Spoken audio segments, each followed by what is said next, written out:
The next day, as soon as I woke up, I began asking Don Juan questions. He was cutting firewood in the back of his house, but Don Genaro was nowhere in sight. He said that there was nothing to talk about.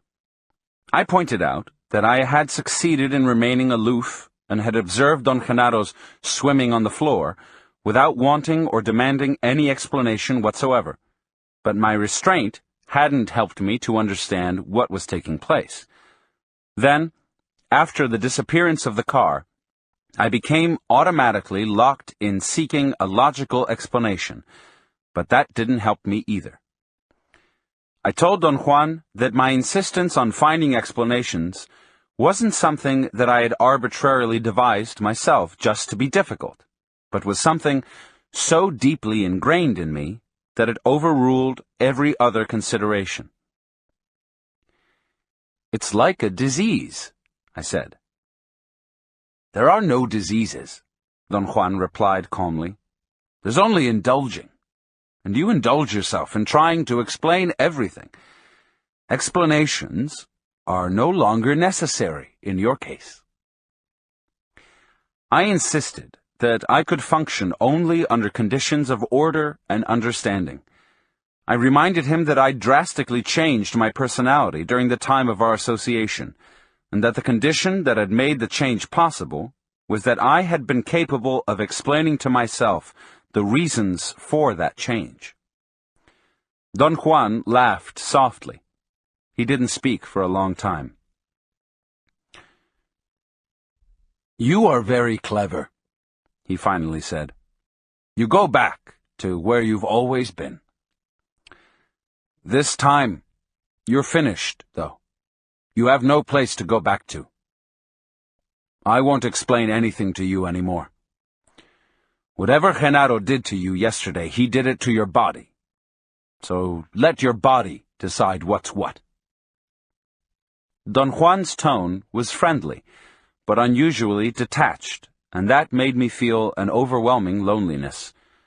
I expressed my feelings of sadness. He smiled. His fingers gently clasped the top of my hand. "We both are beings who are going to die," he said softly. "There's no more time for what we used to do. Now, you must employ all the not-doing I have taught you, and stop the world." He clasped my hand again. His touch was firm and friendly. It was like a reassurance that he was concerned and had affection for me, and at the same time it gave me the impression of an unwavering purpose. "This is my gesture for you," he said, holding the grip he had on my hand for an instant. "Now, you must go by yourself into those friendly mountains." He pointed with his chin to the distant range of mountains towards the southeast. He said that I had to remain there until my body told me to quit, and then return to his house. He let me know that he didn't want me to say anything or to wait any longer by shoving me gently in the direction of my car. "What am I supposed to do there?" I asked. He didn't answer but looked at me, shaking his head. "No more of that," he finally said. Then he pointed his finger to the southeast. "Go there," he said cuttingly. I drove south and then east, following the roads I had always taken when driving with Don Juan. I parked my car around the place where the dirt road ended, and then I hiked on a familiar trail until I reached a high plateau. I had no idea what to do there. I began to meander, looking for a resting place. Suddenly, I became aware of a small area to my left. It seemed that the chemical composition of the soil was different on that spot, yet when I focused my eyes on it, there was nothing visible that would account for the difference. I stood a few feet away and tried to feel, as Don Juan had always recommended I should do. I stayed motionless for perhaps an hour. My thoughts began to diminish by degrees until I was no longer talking to myself. I then had a sensation of annoyance. The feeling seemed to be confined to my stomach and was more acute when I faced the spot in question. I was repulsed by it, and felt compelled to move away from it. I began scanning the area with crossed eyes, and after a short walk, I came upon a large, flat rock. I stopped in front of it. There was nothing in particular about the rock that attracted me. I didn't detect any specific color or any shine on it, and yet I liked it. My body felt good. I experienced a sensation of physical comfort and sat down for a while. I meandered in the high plateau and the surrounding mountains all day without knowing what to do or what to expect. I came back to the flat rock at dusk. I knew that if I spent the night there, I would be safe. The next day, I ventured farther east into the high mountains. By late afternoon, I came to another, even higher plateau. I thought I had been there before. I looked around to orient myself, but I couldn't recognize any of the surrounding peaks. After carefully selecting a suitable place, I sat down to rest at the edge of a barren, rocky area. I felt very warm and peaceful there. I tried to pour out some food from my gourd, but it was empty. I drank some water. It was warm and stale.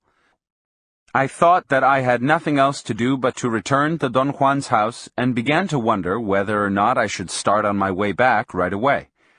I lay down on my stomach and rested my head on my arm. I felt uneasy and changed positions various times until I found myself facing the west. The sun was already low. My eyes were tired. I looked down at the ground and caught sight of a large black beetle. It came out from behind a small rock, pushing a ball of dung twice its size. I followed its movements for a long time. The insect seemed unconcerned with my presence and kept on pushing its load over rocks, roots, depressions, and protuberances on the ground. For all I knew, the beetle wasn't aware that I was there. The thought occurred to me that I couldn't possibly be sure that the insect wasn't aware of me.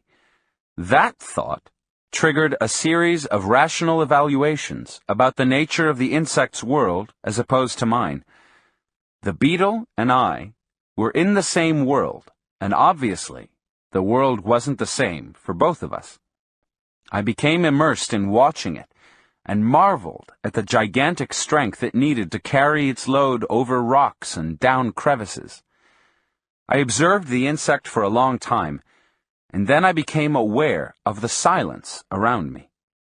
Only the wind hissed between the branches and leaves of the chaparral. I looked up, turned to my left in a quick and involuntary fashion, and caught a glimpse of a faint shadow or a flicker on a rock a few feet away. At first, I paid no attention to it, but then I realized that the flicker had been to my left. I turned again suddenly and was able to clearly perceive a shadow on the rock. I had the weird sensation that the shadow instantly slid down to the ground and the soil absorbed it as a blotter dries an ink blotch. A chill ran down my back. The thought crossed my mind that death was watching me and the beetle. I looked for the insect again, but I couldn't find it. I thought that it must have arrived at its destination and then had dropped its load into a hole in the ground. I put my face against a smooth rock. The beetle emerged from a deep hole and stopped a few inches away from my face. It seemed to look at me, and for a moment, I felt that it became aware of my presence, perhaps as I was aware of the presence of my death. I experienced a shiver. The beetle and I weren't that different after all. Death, like a shadow, was stalking both of us from behind the boulder. I had an extraordinary moment of elation. The beetle and I were on a par. Neither of us was better than the other. Our death made us equal. My elation and joy were so overwhelming that I began to weep. Don Juan was right. He had always been right. I was living in a most mysterious world, and like everyone else, I was a most mysterious being, and yet I was no more important than a beetle. I wiped my eyes, and as I rubbed them with the back of my hand, I saw a man, or something which had the shape of a man. It was to my right, about 50 yards away. I sat up straight and strained to see. The sun was almost on the horizon, and its yellowish glow prevented me from getting a clear view. I heard a peculiar roar at that moment. It was like the sound of a distant jet plane. As I focused my attention on it, the roar increased to a prolonged, sharp, metallic whizzing, and then it softened until it was a mesmerizing, melodious sound. The melody was like the vibration of an electrical current. The image that came to my mind was that two electrified spheres were coming together, or two square blocks of electrified metal were rubbing against each other, and then coming to rest with a thump when they were perfectly leveled with each other. I again strained to see if I could distinguish the person that seemed to be hiding from me, but I could only detect a dark shape against the bushes. I shielded my eyes by placing my hands above them. The brilliancy of the sunlight changed at that moment, and then I realized that what I was seeing was only an optical illusion, a play of shadows and foliage.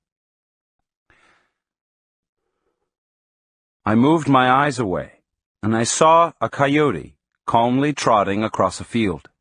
The coyote was around the spot where I thought I had seen the man. It moved about 50 yards in a southerly direction, and then it stopped, turned, and began walking towards me. I yelled a couple of times to scare it away, but it kept on coming. I had a moment of apprehension.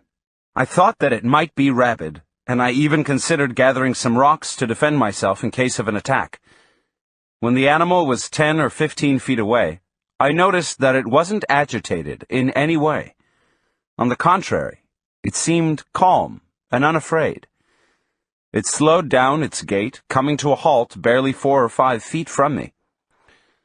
We looked at each other, and then the coyote came even closer. Its brown eyes were friendly and clear. I sat down on the rocks, and the coyote stood almost touching me. I was dumbfounded. I had never seen a wild coyote that close, and the only thing that occurred to me at that moment was to talk to it. I began as one would talk to a friendly dog. And then I thought that the coyote talked back to me. I had the absolute certainty that it had said something. I felt confused, but I didn't have time to ponder upon my feelings because the coyote talked again. It wasn't that the animal was voicing words the way I'm accustomed to hearing words being voiced by human beings. It was rather a feeling that it was talking. But it wasn't a feeling that one has when a pet seems to communicate with its master, either. The coyote actually said something. It relayed a thought, and that communication came out in something quite similar to a sentence. I had said, "How are you, little coyote?" And I thought I had heard the animal respond, "I'm all right. And you?" Then the coyote repeated the sentence, and I jumped to my feet. The animal didn't make a single movement. It wasn't even startled by my sudden jump. Its eyes were still friendly and clear. It lay down on its stomach and tilted its head and asked, "Why are you afraid?" I sat down facing it, and I carried on the weirdest conversation I had ever had. Finally, it asked me what I was doing there, and I said I had come there to stop the world. The coyote said, "Qué bueno." And then I realized that it was a bilingual coyote. The nouns and verbs of its sentences were in English, but the conjunctions and exclamations were in Spanish. The thought crossed my mind that I was in the presence of a Chicano coyote. I began to laugh at the absurdity of it all, and I laughed so hard that I became almost hysterical. Then, the full weight of the impossibility of what was happening struck me, and my mind wobbled. The coyote stood up, and our eyes met. I stared fixedly into them. I felt they were pulling me, and suddenly the animal became iridescent. It began to glow. It was as if my mind were replaying the memory of another event that had taken place 10 years before, when under the influence of peyote, I witnessed the metamorphosis of an ordinary dog into an unforgettable iridescent being. It was as though the coyote had triggered the recollection, and the memory of that previous event was summoned and became superimposed on the coyote's shape. The coyote was a fluid, liquid, luminous being. Its luminosity was dazzling. I wanted to cover my eyes with my hands to protect them, but I couldn't move. The luminous being touched me in some undefined part of myself, and my body experienced such an exquisite, indescribable warmth and well-being that it was as if the touch had made me explode. I became transfixed. I couldn't feel my feet or my legs or any part of my body, yet something was sustaining me erect. I have no idea how long I stayed in that position. In the meantime, the luminous coyote and the hilltop where I stood melted away. I had no thoughts or feelings. Everything had been turned off, and I was floating freely. Suddenly, I felt that my body had been struck, and then it became enveloped by something that kindled me. I became aware that the sun was shining on me. I could vaguely distinguish a distant range of mountains towards the west. The sun was almost over the horizon. I was looking directly into it, and then I saw the lines of the world. I actually perceived the most extraordinary profusion of fluorescent white lines, which crisscrossed everything around me. For a moment, I thought that I was perhaps experiencing sunlight as it was being refracted by my eyelashes. I blinked and looked again. The lines were constant and were superimposed on, or were coming through everything in the surroundings. I turned around and examined an extraordinarily new world. The lines were visible and steady, even if I looked away from the sun. I stayed on the hilltop in a state of ecstasy for what appeared to be an endless time. Yet the whole event may have lasted only a few minutes, perhaps only as long as the sun shone before it reached the horizon. But to me, it seemed an endless time. I felt something warm and soothing oozing out of the world and out of my own body. I knew I had discovered a secret. It was so simple. I experienced an unknown flood of feelings. Never in my life had I had such a divine euphoria, such peace, such an encompassing grasp. And yet I couldn't put the discovered secret into words, or even into thoughts. But my body knew it. Then I either fell asleep or I fainted. When I again became aware of myself, I was lying on the rocks. I stood up. The world was as I had always seen it. It was getting dark, and I automatically started on my way back to my car. Don Juan was alone in the house when I arrived the next morning. I asked him about Don Genaro, and he said that he was somewhere in the vicinity running an errand.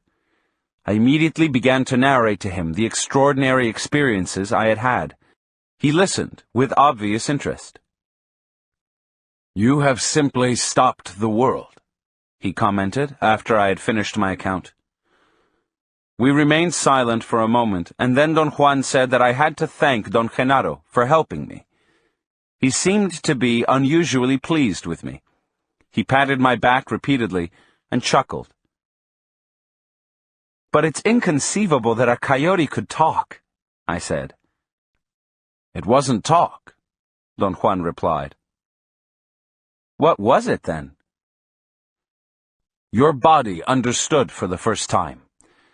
But you failed to recognize that it wasn't a coyote to begin with, and that it certainly wasn't talking the way you and I talk. But the coyote really talked, Don Juan. Now, look who's talking like an idiot. After all these years of learning, you should know better. Yesterday, you stopped the world, and you might have even seen. A magical being told you something, and your body was capable of understanding it, because the world had collapsed. The world was like it is today, Don Juan. No, it wasn't. Today the coyotes don't tell you anything, and you can't see the lines of the world. Yesterday, you did all that simply because something had stopped in you. What was the thing that stopped in me? What stopped inside you yesterday was what people have been telling you the world is like.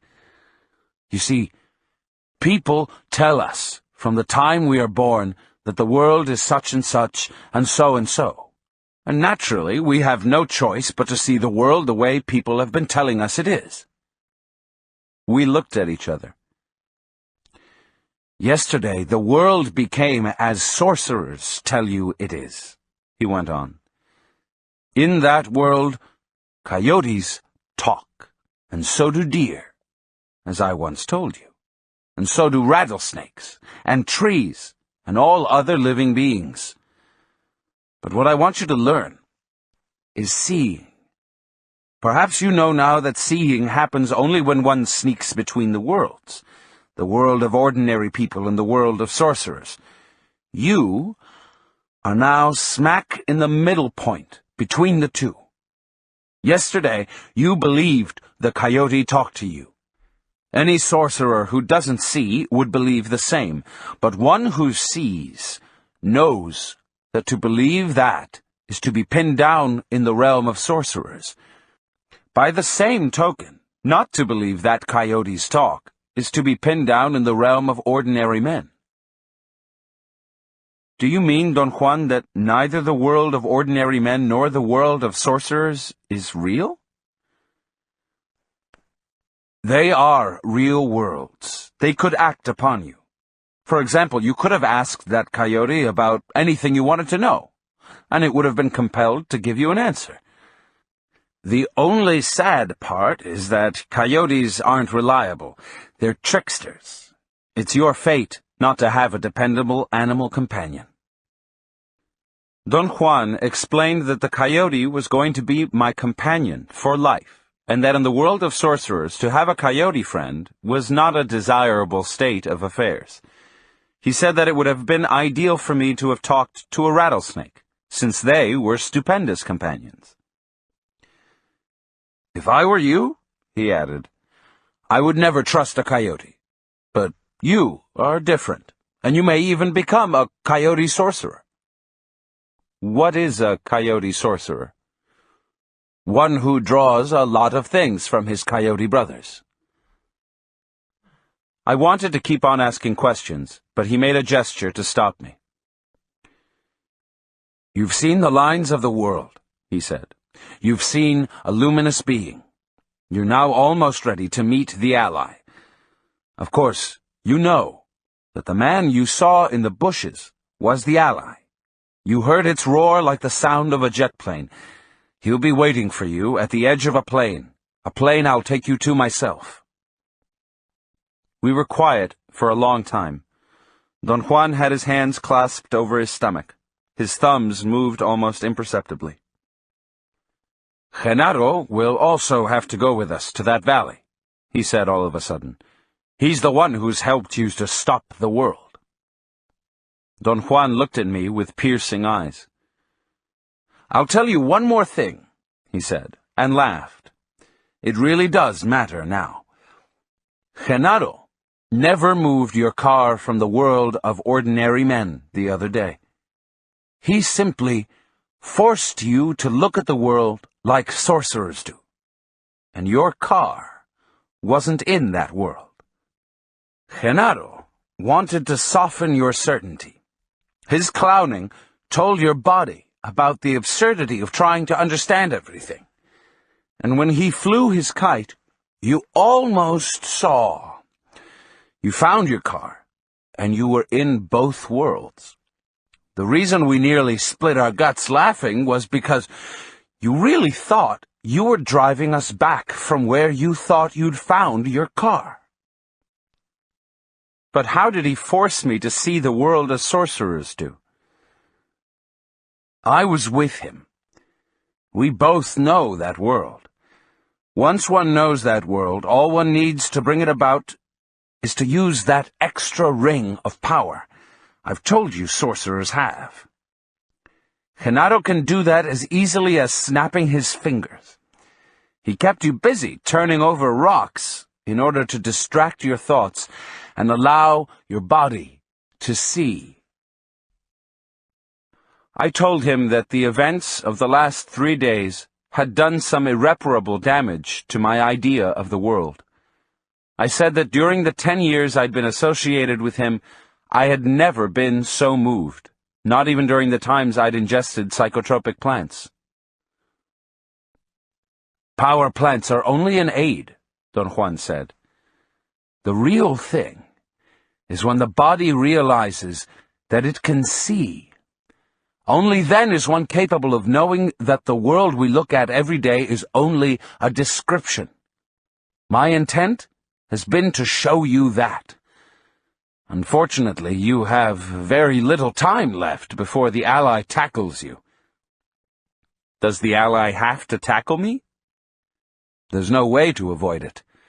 In order to see, one must learn the way sorcerers look at the world, and thus the ally has to be summoned. And once that's done, it comes. Couldn't you have taught me to see without summoning the ally? No. In order to see, one must learn to look at the world in some other fashion, and the only other fashion I know is the way of a sorcerer.